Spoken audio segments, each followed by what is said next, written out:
T'avais parti un truc de lavage de voiture à domicile. Oui, c'est vrai. Puis ma grand-mère était une fière cliente. Là, je suis capable de désosser un poulet maintenant. Tu sais, le poulet qui est cuit. Comment on se brûle pas? Comment? Mode de vie sain et actif. La réponse est vraiment plate, mais elle marche. Quand le fun ne devient plus le fun, c'est un peu un signal d'alerte là, qu'il y a quelque chose qu'il faut qu'il change en tant que tel. Chaque fois qu'on perd un deal, il y a une 5 questions que je vais poser au client. Qu'est-ce qui s'est passé pour qu'on a perdu le deal, combien, c'est qui le fournisseur.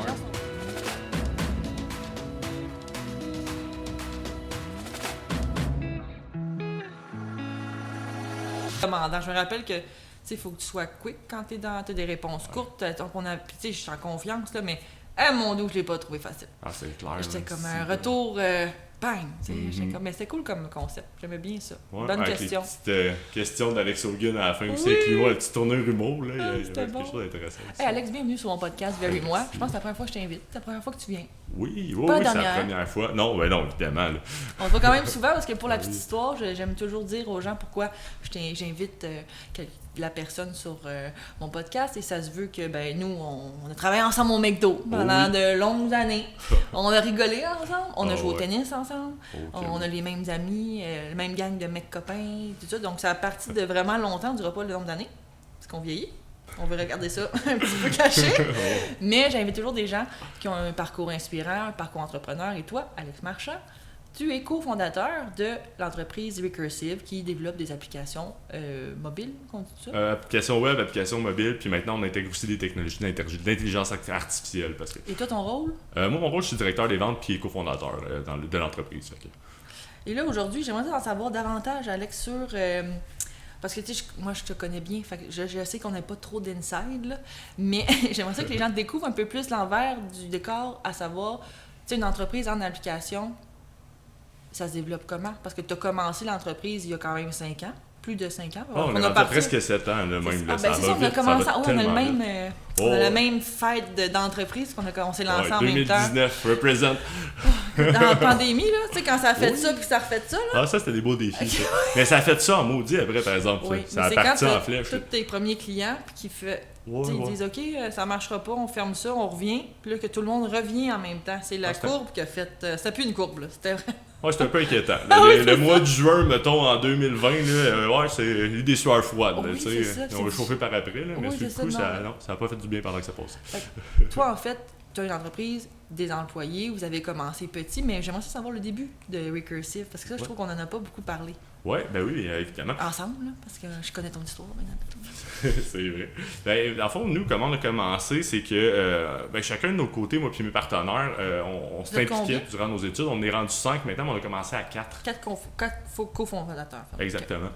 Puis, en gros, si on s'impliquait durant nos études dans des comités étudiants, moi, c'était plus les associations étudiantes. Mes partenaires, qui étaient des anciens de Polytechnique, eux, c'était plus dans des compétitions étudiantes. Okay. Puis, c'est des activités bénévoles, tu sais, où tu dois gérer un projet, tu as des budgets, tu as des demandes de commandite, par exemple. Tu vas avoir plein de parties prenantes avec lesquelles tu vas devoir dealer. Puis, tu apprends justement à te débrouiller par toi-même, sans trop de supervision des profs, sans trop de supervision de personnes. Puis, ça apprend la rigueur, ça apprend la discipline, ça apprend à persévérer à travers les défis. Il y a plein d'espèces de notions entrepreneuriales dans l'application étudiante qui sont très bien représentées. Fait que chacun de nos côtés, on a évolué là-dedans. On s'était croisés un peu au cégep, mais pas plus qu'il faut. On se connaissait de vue, moi et mon partenaire Brendan. Puis, une couple d'années plus tard, à la fin de nos études respectivement, on se croise dans un bar parce qu'on a un ami en commun. Puis moi, j'ai étudié en entrepreneuriat, je sais que je veux me partir d'une entreprise. Puis... Parce que tu as eu, je veux juste faire une parenthèse, tu as eu des entreprises avant ça, parce que tu faisais, à un moment donné, quand tu étais jeune, tu avais parti un truc de lavage de voiture à domicile. Oui, c'est vrai. Puis ma grand-mère était une fière cliente. Fière cliente, ah oui, effectivement. Merci encore pour la référence. Super gentil, c'était Madame Davignon. Oui. Ah oui, elle était vraiment adorable. C'est pas d'aujourd'hui que tu fais de l'entrepreneuriat, là. Non, exactement. J'avais déjà parti une couple de petites entreprises. Je savais que je devais être entrepreneur dans la vie, mais je n'avais pas trouvé de projet encore. Okay. Mais j'avais l'hypothèse que les entreprises, avec les fichiers Excel, avec la technologie, n'étaient pas habiles, mais il y avait besoin d'aide. Il y avait des besoins qui étaient réels. Puis, Brandon, de son côté, arrivé à la fin de ses études avec ses 2 partenaires sur lesquels il y avait déjà un client, déjà un projet. Puis, eux voulaient peut-être tenter de faire le saut du côté entrepreneurial, mais ils n'étaient pas sûrs. Il y avait ils finissaient un bac en prog, un bac en ingénierie logicielle. Puis, ben, il y a des belles jobs qui s'offrent à toi là, quand tu sors de ces études-là. Puis, ben, eux avaient quand même le goût de se lancer en affaires potentiellement. Fait qu'on s'est rencontrés, puis, ben, on s'est rendu compte qu'on avait des intérêts similaires, puis qu'on avait des compétences qui étaient compatibles aussi. T'sais, moi, j'arrivais avec un background en administration, marketing, finance, gestion. Puis, eux arrivaient vraiment avec une bonne connaissance, puis déjà une rigueur, puis une gestion d'opération au niveau de déployer des applications. Fait qu'on a juste pris tout ça ensemble, on a incorporé une business, puis 7 ans plus tard, on est rendu 21, 2 millions de chiffre d'affaires, puis on a vraiment une Christy belle business, puis une super belle gang. On est vraiment rendu avec un corps d'experts, puis de gens aussi qui sont bienveillants, qui sont le fun. Fait que je suis vraiment fier. Vous avez trouvé aussi, je pense, des personnes qui vous ressemblent aussi. Qu'est-ce que je vois quand je vois la gang de Recursive? Je pense que vous avez tous un peu les mêmes valeurs. Ouais. Il y a quand même des débats qui se passent des fois, mais ça fait la beauté de vos équipes, je pense. Oui, absolument. C'est ça. C'est de trouver des gens qui se ressemblent, mais aussi qui sont différents. C'est un tout au bout du compte, mais c'est le cœur de ça, c'est les valeurs puis c'est la vision qui nous rassemble et qui nous permet d'avancer ensemble dans un objectif commun. Tu trouves ça difficile? Parce que là, tu es dans la direction, gestionnaire. Qu'est-ce que tu trouves difficile en fait, d'avoir une équipe aussi grandissante? Parce que 7 ans, c'est quand même, je considère ça rapide, personnellement. Difficile d'intégrer tes notions d'entrepreneur, mais aussi de gestion de personnel? Oui, c'est quand même, il y a beaucoup de défis, là. Surtout justement en gestion du personnel, c'est en général, autant, la vente c'est dur, les RH c'est aussi dur, sinon plus. Fait que c'est de trouver des manières. Je pense que la communication est vraiment importante là, pour s'assurer qu'on reste aligné, pour s'assurer qu'on reste productif aussi. Puis, c'est normal dans toute situation, t'es un humain au travail, t'es un humain en dehors du travail, puis c'est deux choses qui connectent. Puis si ça va bien au travail, puis ça va bien à la maison, tout va bien. Mais si ça va mal au travail, ça ira pas bien à la maison. Puis si ça va pas bien à la maison, ça va aller mal au travail. C'est tout un enfant qui communique. Fait que les deux vont avoir tendance à communiquer. Puis je pense que l'entreprise a un rôle à jouer là-dedans, un rôle qui est pas trop présent non plus. C'est beaucoup un rôle d'accompagnement, plus c'est un rôle de référence, mais c'est pas un rôle qui est proactif. On n'est pas des professionnels de la santé non plus. Ouais. Mais il y a quand même un rôle à jouer du côté de l'accompagnement justement des gens. Puis dans le fond, au bout du compte, c'est pour que tout le monde bénéficie au bout du compte du rendement de l'entreprise en tant que tel, puis que tout le monde puisse... Parce qu'une des forces, je pense, de Recursive, c'est le fait que vous êtes une des entreprises start-up, en guillemets, qui met de l'avant des activités quand même ludiques pour les employés, pour leur faire changer. J'ai vu qu'il y avait un cours de DJ, vous êtes allé faire un cours de boxe. Ça sort les gens de leur zone de confort. Ouais. Parce qu'un programmeur qui fait de la boxe, pas que j'ai des jugements. Mais... ça va sortir de la zone de confort parce que, tu sais, socialiser, puis c'est quand même des activités entre eux où pas tout le monde est au même niveau. Ça, je trouve que c'est une bonne idée pour rassembler. Oui, puis c'est une initiative même qui vient de l'équipe parce qu'on a mis sur pied, il y a peut-être 1 an ou 2, un comité bien-être où on implique des membres de l'équipe de direction, des membres d'administration, puis des employés aussi, des développeurs qui se rassemblent puis qui organisent des activités pour l'équipe. Puis tu sais, on a fait un atelier de boxe, un atelier de DJ, mais on a aussi fait un atelier culinaire où il fallait qu'on cuisine un plat pour tout le monde, puis pour un chef qui nous jugeait, puis il y avait un podium à la fin. Tu sais, moi, ça m'a donné le goût. pas gagné. Oh my God, t'as-tu gagné? Non, j'ai perdu, mais je suis tellement fier que maintenant, j'ai commencé à recevoir plein de reels, puis plein de contenus de chefs qui donnaient des trucs de cuisine. Puis j'ai comme c'était la semaine passée, la compétition, la gang. Exact, sauf que je suis fier, puis fait que là, j'ai appris plein de choses. Donne-nous un truc là, pendant qu'on est là. Un truc, mais ça dépend, c'est vraiment des techniques. Je suis capable de désosser un poulet maintenant. Tu sais, un poulet qui est cuit. Thanksgiving, en fait, ça va être une dinde, mon Alex. On fait ça. Ok, c'est cool. Prends des reels, là. Je suis rendu avec un couteau à désosser. Là. Oh, ouais, non, j'ai acheté de l'équipement. Là. Je me ferai pas avoir 2 fois. La prochaine fois, c'est premier ou rien. C'est ça. Pas de compétition aussi, tout est normal. Fait que, dans le fond, chez Recursive, l'employabilité est aussi importante. Ouais. Vous avez aussi quelques défis, comme tu le mentionnais. Et quand toi, parce que là, Alex, tu es la personne qui orchestre un des cofondateurs, bien sûr. Comment tu fais pour trouver ton équilibre entre être proche des employés, régler des situations, puis toi-même, parce que tu es involved, là, comme on va le dire en anglais, pardon l'anglicisme, comment tu fais pour trouver? Parce que je sais que tu as un mentor très efficace, puis qui donne des trucs, puis j'aimerais ça les entendre. Oui. Parce que tout le monde a besoin. Moi, je ne crois pas à l'équilibre du tout. Donc, j'aimerais ça t'entendre. J'aimerais ça que tu me convainques. Ouais, justement, j'en ai parlé pas longtemps, comme tu mentionnais avec mon coach. Puis, dans le fond, tu sais, il me disait, J'ai de la misère avec l'équilibre, pour vrai, là. Puis je racontais... Mais toi, c'est Alex, pas juste toi, là, mon Dieu. Non, c'est vrai, mais il y a quelque chose d'important là-dedans. Je suis quelqu'un d'intense dans la vie, tu sais. Quand je rembarque dans un projet, c'est pas juste à moitié, là, c'est tout mon être, tu sais. Puis je racontais que, tu sais, l'année passée, ça allait bien, mais tu sais, je méditais à tous les matins, je m'entraînais plusieurs fois semaine. J'étais vraiment... je faisais de la musique aussi, puis tu sais, juste pour des trucs qui me soulevaient pour que je sois plus performant au travail, tu sais, qui me donnaient de l'énergie, puis qui me donnaient de la concentration. Plein de choses que j'ai faites, des petits rituels que j'ai mis en place, puis je me suis brûlé quand même. Tu sais, rendu au fait, c'était temps là, que je prenne un petit break de 2 semaines. Tout le monde était plus capable d'Alex au bureau, comme ta guitare, là. Ouais, c'est ça. Va chercher ta guitare de un break. Puis, fait que là, c'est ce que j'ai réalisé, tu sais, ce que je disais après, c'est que pendant les fêtes, j'ai repris contact avec des vieux amis, tu sais, des amis que ça fait 10, 15 ans, j'étais allé au secondaire avec eux, tu sais. J'en ai profité pour passer beaucoup de temps avec eux. Puis ça m'a redonné de l'énergie, tu sais, ça m'a vraiment soulevé. Puis ce qui me faisait refléter, le coach, c'est que, hey Alex, tout était arrêté à ce moment-là, puis là, tu as pris le temps de voir tes amis, mais le reste du temps, tu sais, qu'est-ce que tu fais? T'es appelles-tu? Oui. Ça te donne de l'énergie, ça t'aide, ça te fait du bien, puis tu passes des beaux moments avec ces personnes-là. Pourquoi t'essayes pas de mettre ça un peu plus souvent dans ton horaire, tu sais, limite d'appeler ponctuellement pour rien, juste pour prendre des nouvelles, tu sais. Je suis comme, ok, ouais, c'est vrai que, tu sais, c'est quoi, je suis quelqu'un qui aime beaucoup les gens, puis je suis très proche de mes relations, tu le sais, on se connaît depuis longtemps, puis on se côtoie, on a du fun ensemble.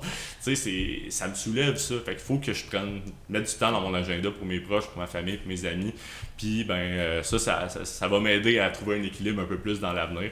Je pense que c'est de quoi que je vais prendre le temps de mettre à l'agenda. Un des bons conseils pour trouver une routine, mais pas se brûler. Mais comment on se brûle pas? Comment? Mode de vie sain et actif. La réponse est vraiment plate, mais elle marche. Fait que ça, c'est le coach te dit.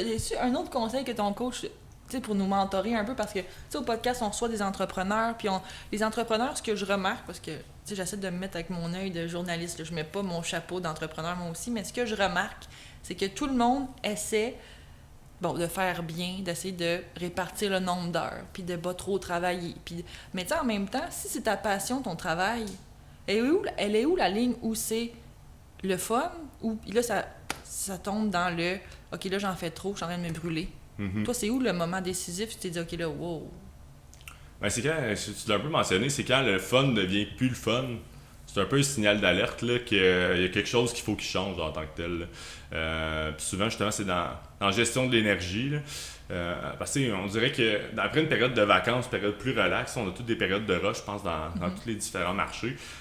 Puis moi, après une période de rush, tu sais, c'est ça, je suis épuisé, je suis irritable, il y a comme plein de signaux comme ça. Irritable, je sais jamais fâché, je pense. C'est pas nécessairement fâché, ça arrive, mais c'est juste je vais être plus prompt, je vais répondre sec, je vais comme, tu sais, être moins agréable que je le suis, habituellement, je rentre dans le bureau, je fais des jokes. C'est ça, de toute façon, tabarnak! Non, c'est une blague, c'est une blague. Non, ben c'est ça, je pense que c'est là que je l'observe, puis il faut que quand le fun devient plus le fun, ben là, c'est un peu un signal que, ok, faut que je prenne du recul, faut peut-être que je rentre un peu plus tard au bureau, ou que je parte un peu plus tôt, que je prenne du temps pour me reposer, puis que je prenne des fins de semaine off à la place de m'organiser 200 trucs à chaque 2000 week-end. À l'heure, oui, c'est ça, exactement. Ouais. Tes journées types, parce que tu es un entrepreneur, à quoi ressemblent tes journées types là, où tu dis, OK, là, j'accomplis ma checklist, parce que je suis certain que les gens se demandent la même question. Tu sais, ils ont écrit des applications, là, mais lui, son daily, c'est quoi? OK. Ouais, mon daily, ben il y a beaucoup de meetings, tu sais, puis il y a plusieurs rôles qui se superposent là-dedans, parce que j'ai un rôle à jouer au niveau stratégique. Je suis cofondateur, fait que au niveau du comité de direction, au niveau rencontre d'alignement, relation avec les associés aussi, on a des trucs à mettre en place, parce que là, on est dans une période de tempête en ce moment aussi, veut pas, avec l'IA qui vient changer les règles du marché. Fait qu'il faut qu'on se coordonne beaucoup, là, puis c'est beaucoup de travail, c'est beaucoup de réflexion, c'est beaucoup d'incertitudes. Puis, des meetings de direction de ce côté-là, au niveau plus stratégique. Des meetings un peu plus opérationnels aussi, ou de coordination, où j'ai un rôle aussi à jouer au niveau des ventes chez Recursive.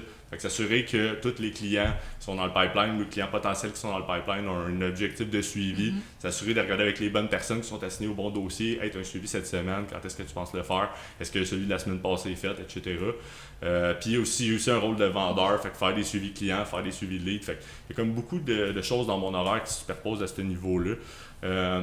Puis c'est ça, c'est en travers les meetings, c'est de trouver du temps pour travailler ces dossiers de fond aussi. Parce que écoute, je pense que je dois avoir une quinzaine, vingtaine d'items sur lesquels travailler pour faire avancer. Travailler sur la business, pas dans la business. Puis ça crée de la valeur parce que si je mets une procédure en place qui permet de rendre autonome quelqu'un dans l'équipe pour une tâche qu'il ne faisait pas avant, mais que maintenant il peut faire, ben là j'ai plus besoin de m'en occuper. Puis ben ça se fait tout seul un peu, où j'ai juste besoin de faire des suivis. Fait que ça vient me libérer du temps ultimement. Ça vient rendre le processus plus clair, ça diminue les erreurs. Fait que, il y a beaucoup je vois la personne structurée en toi. Je reconnais. Le gars organisé. J'aime ça quand ça marche puis que ça marche bien. Là, puis tu parlais de l'intelligence artificielle et je pense que oui, il y a un vent changement. Moi-même, je donne des formations en AI pour plus débutants puis d'expliquer les impacts aussi que l'IA a sur les entreprises, les environnements non sécurisés, etc. Mais vous, concrètement, où l'IA t'a donné une claque là, pour dire « OK, faut se retourner de bord parce qu'on va manquer le bateau. » C'est quand notre marché a évolué au niveau des soumissions. On soumissionne souvent sur des projets de start-up parmi les différents clients qui rentrent chez nous. On est dans la moyenne entreprise, on est dans de la start-up, on va être dans les OBNL, dans les municipalités. Je te dirais, c'est là qu'on a beaucoup de demandes de soumission. Puis chez les start-up, avant, on faisait des soumissions standards. On était comme, OK, tu arrives avec un projet, il est quand même bien segmenté. Fait que nous, on va aller voir nos équipes techniques. On va regarder le document de requis, on va faire des hypothèses au niveau de la conception UI/UX, voir les chemins d'utilisation, les visuels, etc. On va se faire une tête de ce côté-là. Après ça, on va parler avec les équipes techniques pour voir, OK, cette fonctionnalité-là ressemblerait à ça fonctionnellement. Puis après ça, on va être en mesure d'estimer, puis d'avoir un portrait de, OK, cette application-là, pour telle fonctionnalité, va coûter à peu près tel montant, puis avoir tant de temps que ça va prendre pour le réaliser. Fait que ça donne des soumissions quand même pour un projet, mettons, d'application qui était quand même dans les 5 chiffres en montant, parfois dans les 6 chiffres. Puis là, on se rend compte, on a soumissionné sur plusieurs projets à l'automne dernier, puis là, on se rend compte que, c'est plus... on en perd des deals plus qu'avant. Okay. Puis nous, on est rendu avec une procédure, on parlait de procédure tantôt, on est rendu avec une procédure depuis peut-être 1 an, de chaque fois qu'on perd un deal, il y a 5 questions que je dois poser au client de qu'est-ce qui s'est passé pour qu'on a perdu le deal, combien, c'est qui le fournisseur. Les gens sont willing de dire, ils disent pas juste c'est le prix, ils disent-tu concrètement c'est quoi? C'est la géométrie variable. Okay. Il y en a qui le disent sur le coup, il y en a qu'il faut que tu les prennes par surprise un peu. Ah, ok. Il y en a que j'essaie de les appeler. Un réseautage un mercredi soir. Ouais. Pourquoi tu m'as pas pris, non? Effectivement, mais ça peut être, moi j'essaie de les appeler, mettons, beaucoup au début, puis j'espace de plus en plus mes suivis. Fait que, mettons, la première semaine, ça va être 5 fois peut-être, je vais essayer à tous les jours. Je vais essayer par différents moyens, courriel, téléphone, etc. Après ça, je vais laisser un espace de 2 semaines, après ça, un espace d'1 mois, après ça, un espace de 3 mois. Puis une année, des fois, tu finis par avoir la conversation. Il y en a un que ça m'a pris 6 mois avant d'avoir sa réponse sur un autre dossier. Là. Mais pour revenir au point qui nous intéressait, au niveau de l'IA, on s'est rendu compte qu'on perdait beaucoup de projets pour du vibe coding qu'on appelle. Donc, ça va être vraiment des applications qui vont être faites par des technologies d'IA. Ou quelqu'un qui ne connaît pas nécessairement la programmation va être capable de prompter, va être capable de faire des prompts puis créer son application par elle-même. Fait que là, on s'est rendu compte qu'il y avait des produits qui étaient livrés très rapidement avec cette méthode-là. Puis, on a décidé qu'il fallait qu'on se positionne. Intégrer ça aussi, là. Ouais, exactement, parce qu'on a une clientèle, on a un segment de clients, on attire des entrepreneurs qui veulent lancer des business en tech, puis ils veulent avoir des produits qu'ils veulent mettre sur le marché rapidement. Fait que nous, on a décidé de se positionner en intégrant ce service-là à notre offre de service actuel. Puis on a quelqu'un dans l'équipe maintenant qui s'en occupe justement de gérer ce genre de dossier-là, puis d'utiliser les technologies les plus performantes pour aller chercher le plus rapidement possible pour le meilleur prix un rendement pour ce type de client-là.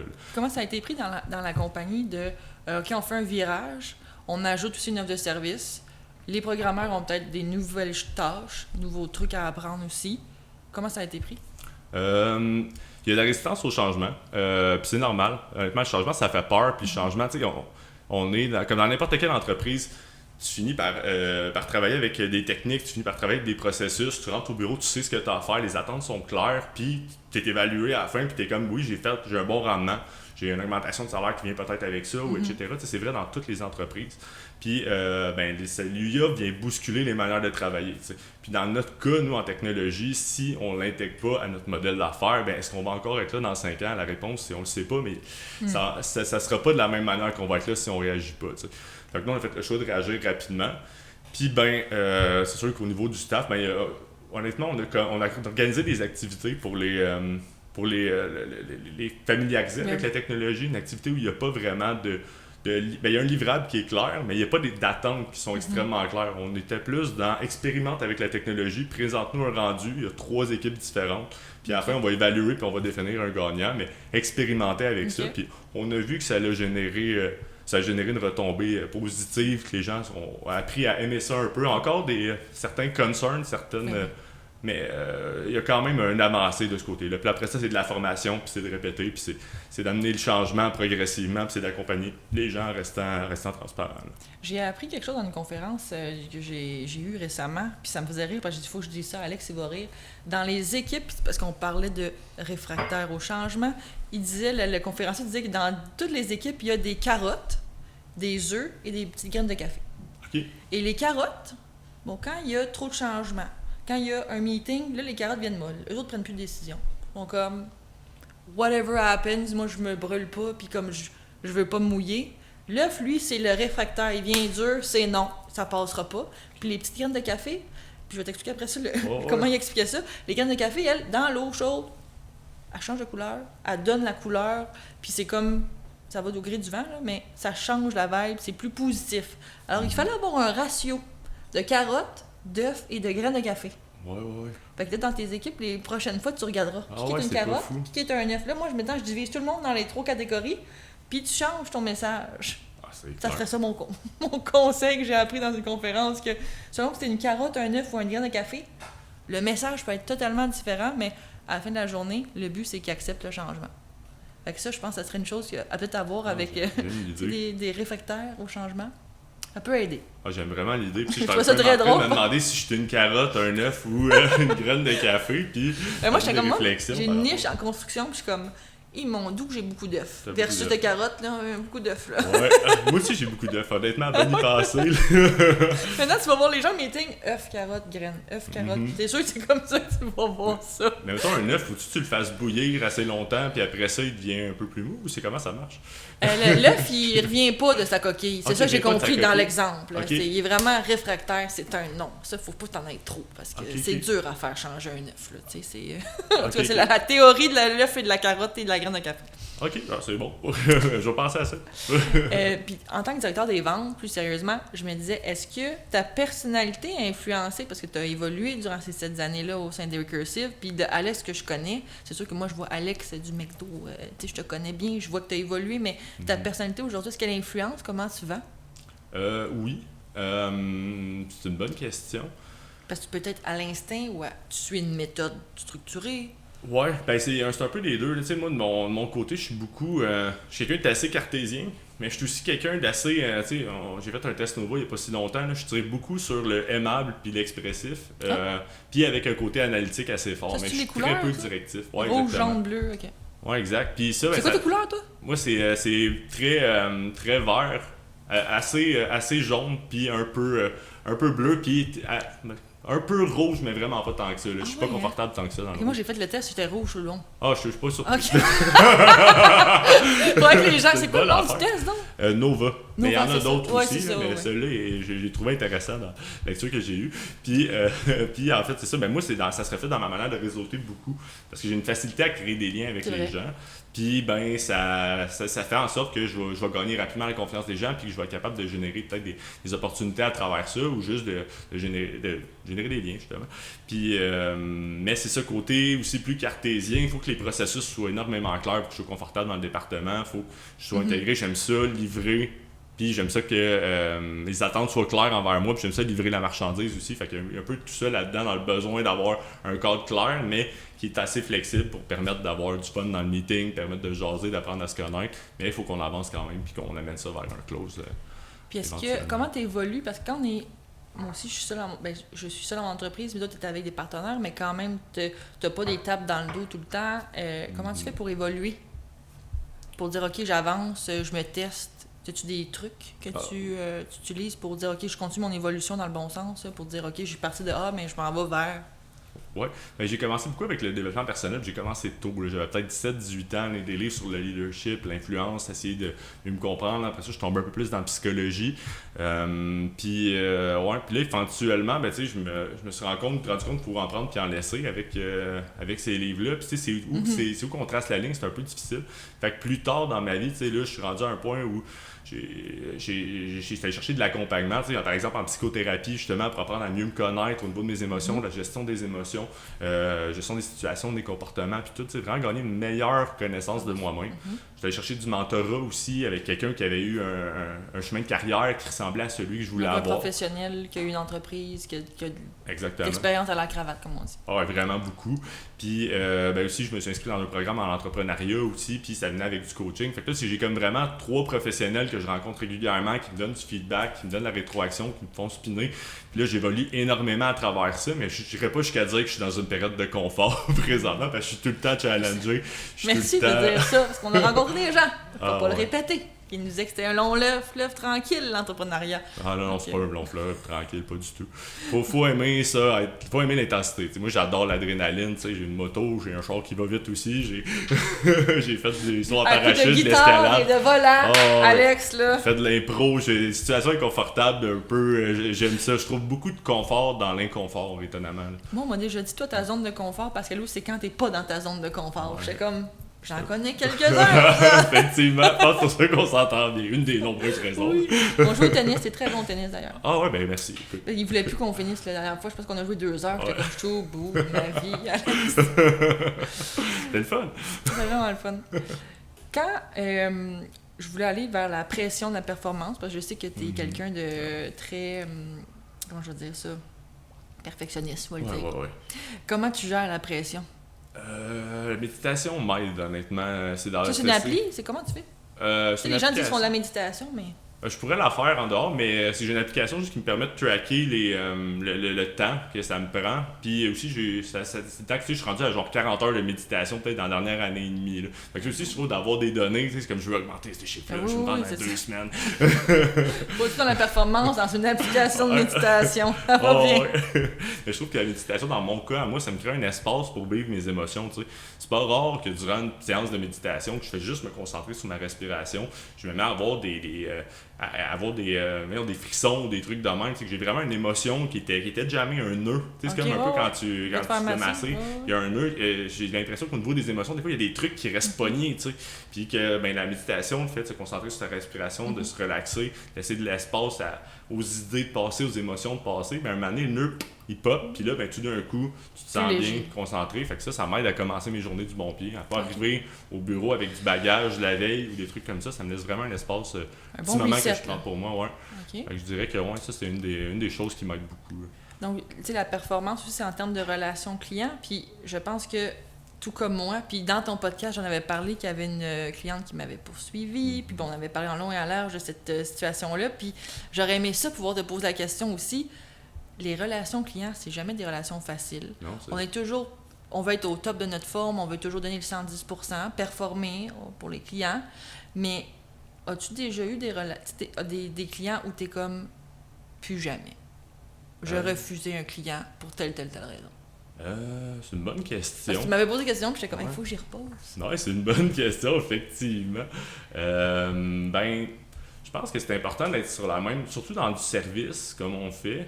Puis aussi, tu le vis un peu. Je pense que c'est important d'avoir une vision qui est claire, qui est commune, un langage qui est commun aussi. Puis ça permet d'avoir de mener le projet à bien de la meilleure manière qui soit. Fait que moi, je dirais que, encore une fois, la communication, c'est vrai dans tout. T'sais. C'est un des points que je voulais peut-être jaser avec toi aujourd'hui, mais je vais aller pousser là-dedans. Mais ce qui est particulièrement important, ce que je réalise récemment dans les relations humaines en général, que ce soit avec des employés, des partenaires, des clients, des fournisseurs, c'est d'adresser les non-dits. C'est d'avoir le courage de dire les choses qui sont difficiles tôt, Parce que si tu laisses les choses s'accumuler, ben, à un moment donné, ça peut exploser. T'sais. Puis le plus tôt tu adresses les non-dits, ben, le plus que la relation à long terme. Tu sais, pas juste parler durant la relation, mais parler de la relation aussi parfois. Puis c'est vrai même dans un couple que ça peut être important juste de parler de la relation elle-même, des comportements, etc. De ce qui parfois pour quelqu'un peut juste être de l'excitation, de la passion, peut être perçu comme une attaque par l'autre. Tu sais, ce genre de choses-là, de les nommer, de prendre le temps de manière bienveillante, de manière vulnérable, d'en parler. Ben, ça permet dans plusieurs situations humaines, je pense, de se soulever puis d'amener la relation encore à une meilleure floraison. Hey, c'est beau, hein? Wow! Je suis fier, là. Comment je vais rétorquer à ça, moi? Mais je suis d'accord avec toi parce que je trouve que j'ai un grand sens du tact et de la diplomatie, c'est à noter d'ailleurs, parce que je l'ai pas, je le vois dans les autres, tu comprends? Et moi, je trouve que difficile, c'est d'adresser les choses sans avoir l'air d'attaquer. Parfois, pas avoir un petit ton... tu sais, moi, je vais dire les choses telles quelles. Là. Pourquoi tu as répondu ça? Tu sais, je vais pas... Les gants blancs, on dirait que je trouve ça plus difficile. Puis aujourd'hui, je pense qu'il faut en avoir des gants blancs pour adresser les choses, pour pas justement attaquer les gens. Fait que ça, je suis d'accord que la communication, c'est un art, mais aussi que faut pas oublier qu'à la fin de la journée, la personne de l'autre côté, là, elle doit te dire comme toi. Il faut qu'elle engage aussi. Donc, ce que je trouve difficile, c'est d'adresser les choses avec un ton et du tact. De ma part, c'est comme un vrai gros travail. Je trouve ça difficile. Mais c'est un long point que je trouve intéressant aussi, c'est parce que pour toi, tu le fais. Si tu y vas et tu t'adresses quelque chose comme ça, tu le fais pas de manière malveillante. Tu le fais parce que tu penses que c'est la bonne chose à faire. T'sais. Fait qu'il y a aussi un rôle, je pense, dans la communication de se rejoindre dans le milieu. De savoir dans la relation en tant qu'ami, mettons, que je sais que tu vas me le dire, ben là, moi, c'est de te rejoindre dans le milieu puis de le savoir que tu vas me dire de quoi parce que faut que tu me le dises puis qu'il faut que ce soit clair. Puis moi, que je le prenne pas personnel non plus parce que je le sais que c'est pas dans le but de me faire du mal que tu me dis ça, c'est dans le but d'améliorer la relation. Puis même dans le contraire aussi est bon, tu sais, que le client, des fois, il est pas gêné de me dire, parce que moi, du feedback constructif, vas-y, donne-les tes critiques, je les prends bien.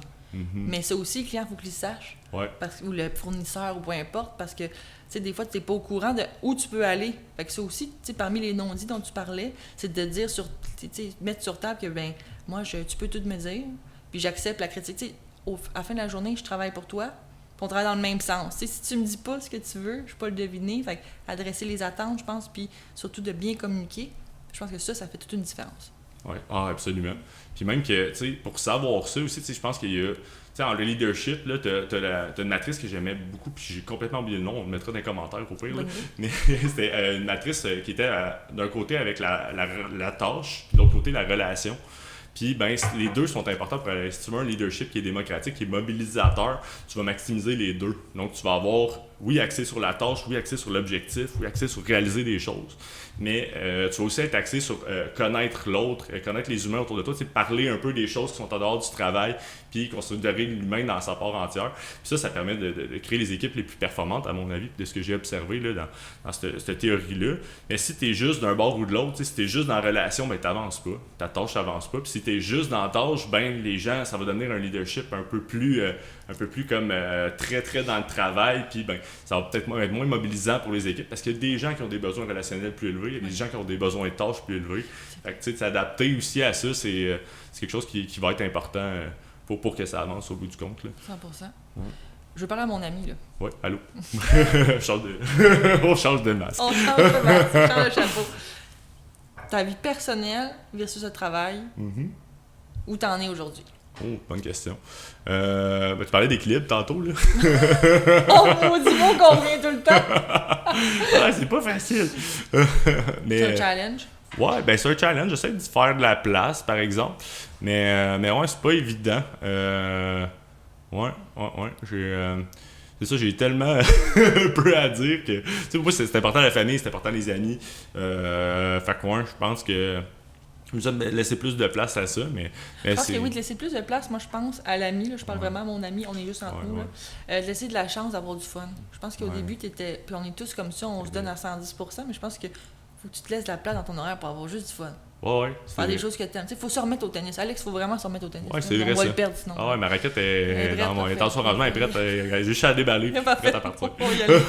On se fait un tournoi cet été. Ouais, je vais gagner. Bon. C'est quoi? Je te crois. Il est pas là. Non, attends. Ben, elle s'est entraînée, là. Je l'ai battue la dernière fois compétitive parce que c'est sûr qu'elle va me battre. Ça va revenir. Un conseil pour quelqu'un qui débute la vente? Conseil pour quelqu'un qui débute la vente, 3 lettres. A, B, C. Always be closing. C'est aussi simple que ça. Facile. Ouais. Mathieu, comment, ouais? Ouais, mais c'est ça, c'est important, tu sais, d'être structuré d'un côté, oui, mais d'avoir aussi une mentalité de t'as un service à vendre, t'as un produit à vendre, t'as un job à faire, tu sais, il y a des opérations, il y a une équipe qui dépend de toi, ou même si t'es solopreneur, ton entreprise, ton revenu dépend de ça. Fait que tu sais, c'est d'être très focus sur la finalité, tu sais. Je me rappelle les premières ventes qu'on a faites, qu'on se disait « Hey, j'ai un contact qui m'a dit que ça l'intéressait de travailler avec nous », puis là, dans ma tête, le deal était closé, là. Des fois, ça prend 2 ans après ce moment-là, avant que ça close, fait que... Lâche pas le morceau. Ouais, lâche pas le morceau, puis c'est une question de volume aussi, tu sais, c'est d'en avoir beaucoup parce que ça va jamais marcher comme on pense. La vente, c'est rempli d'embûches, c'est rempli d'objections. Fait que c'est always be closing, mais c'est un funnel. Puis il y a des obstacles, puis un moment donné, tu as un client qui arrive de nulle part qui close en 2 semaines. Puis d'autres fois, t'en as un que tu penses qu'il va signer demain, qui signe dans 2 ans. Puis des fois, t'en as un qui dit qu'il va closer, qui signe avec un autre. Tu sais, fait que c'est rempli de surprises là-bas. Ouais, ça me rappelle une histoire, mon père m'avait raconté à un moment donné que lui, il vendait des grosses machines à 2, 3, 4, 500 000, des bénisteries, puis dans les écoles, tout ça. Puis un vendredi après-midi, 2 messieurs d'une autre nationalité qui disaient on va se rencontrer à Tim Hortons à Laval, amène ton sais, on veut avoir ces 3 machines-là. Mon père était comme voyons donc, 3 machines, une facture. Il y avait des commissions, une commission de temps sur 3 machines à 600 000. Voyons donc. Il dit, je suis allé, Pascalou, parce qu'il dit, un vendredi après-midi, il dit, aucune chance, mais il dit, who knows, tu te prépares à plein de scénarios. Fait que, tu sais, il avait apporté le laptop, le carnet, nanana. Finalement, ils ont signé au Tim Hortons. Mon père travaillait des clients, il fallait qu'il aille à Rouen-Noranda, partout. Puis, tu sais, ça prenait du temps avant de closer, parce que machine à 200-300 000 dans une petite ébénisterie, tu le prévois. Ça s'achète pas comme ça, tu fais un prêt, nanana. Eux autres. Et voilà, et mon père était revenu, il était comme, j'ai vécu une 3e dimension. C'est la plus belle mort. C'est ça, ever, là. Fait que tu sais, je pense que se faire des scénarios comme, tu sais jamais, ça se fait pas, faut pas que tu partes avec une idée de, je vais pas y aller, là. Ah non, faut toujours être prêt à signer ça, le contrat de spot, mais... C'est le meilleur conseil que j'avais eu, prépare-toi à n'importe quel scénario. Je suis comme, ok, c'est bon, ça, faut que je retienne ça, faut que je le dise à tout le monde que je connais. Ah, c'est vrai. Non, c'est un bon conseil, effectivement. Ta plus grande fierté chez Recursive? J'ai eu l'exercice à faire il n'y a pas longtemps, justement, d'introspection, de réflexion sur ce que j'étais actuellement, mes ambitions, mon entreprise, puis etc. Puis je me suis surpris il y avait une colonne reconnaissance qu'il fallait que je remplisse, puis ce que je me suis mis à écrire dans cette colonne-là, c'est tous les groupes desquels je me suis entouré. Je disais justement, les gens, pour moi, j'adore le monde, j'adore les gens, j'adore les relations, j'adore communiquer, j'adore aussi apprendre. Puis, justement, je suis reconnaissant puis je suis fier de tous les groupes desquels je fais partie, de toutes les relations que j'ai entretenues à travers les années. Je pense que c'est ça qui m'anime, c'est ça qui... puis, je pense que avec le temps, justement, j'ai appris à me connaître, puis j'ai appris aussi à rester proche, puis à souder encore plus les relations avec lesquelles je crois vraiment qu'il y a de l'avenir, puis je dirais que je suis assez fier de mes relations en général, là, que ce soit ma famille, mes amis, mes relations d'affaires, mes partners, nos employés chez Recursive, l'équipe, tout ça, je pense que c'est vraiment des groupes... Puis ton parcours entrepreneurial, si tu avais à le refaire, c'est une étape que tu sauterais?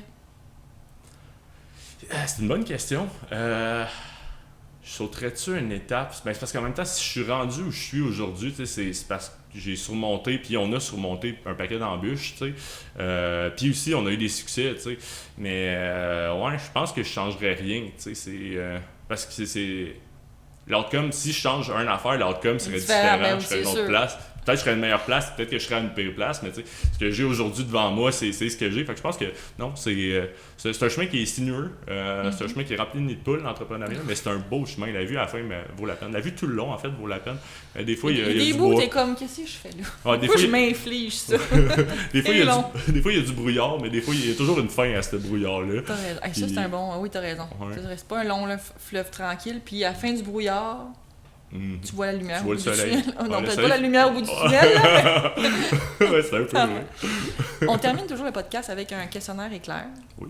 Et dans ce cas-là, comme je te connais, j'essaie de trouver des questions qui vont te faire sûrement réfléchir ou pas, à voir. Tu me diras que ça va. Un pitch parfait ou un client facile? Client facile. Un café avant un meeting ou après? Avant. Toi, surtout. Présentiel ou virtuel? Présentiel. Quand on parle d'AI, Midjourney ou Runway? Mid-journey. Bon choix. Une qualité en vente en un mot? Persistance. Ton pire fail? Persévérance. Pire fail. Et mon Dieu, ça c'est une bonne. Pire fail. Il y en a tellement. Parle-moi de ça, quelqu'un Derrière de chaque transparent. chaque grand succès, il y a un chat d'échecs. Fait que, je sais pas, le pire, il va falloir que je te revienne là-dessus. Ok, parfait. Une habitude gagnante. Habitude gagnante, la méditation. Je trouve que ça porterait bien un peu les choses à faire pour se calmer, puis arriver à ses fins aussi. Je trouve qu'il y a quelque chose de bien dans la méditation. Je suis contente que tu en aies parlé de ça. Un deal rapide ou une relation à long terme? Relation long terme. Genre de... Une question Vraiment. très importante, ça va clore le questionnaire éclair. Tennis ou pickleball? Tennis. Merci, on peut Merci. rester amis, c'est bon. Ça part. Hey, merci Alex de passer sur mon podcast, je suis Ça vraiment m'a fait contente. vraiment plaisir. Et puis, si vous voulez écouter un prochain épisode de Very Moi, rendez-vous sur Spotify ou YouTube. Sinon, notre boîte vocale, 877 Very Moi. Moi, je pense que je ferais une clinique de tennis à tes employés.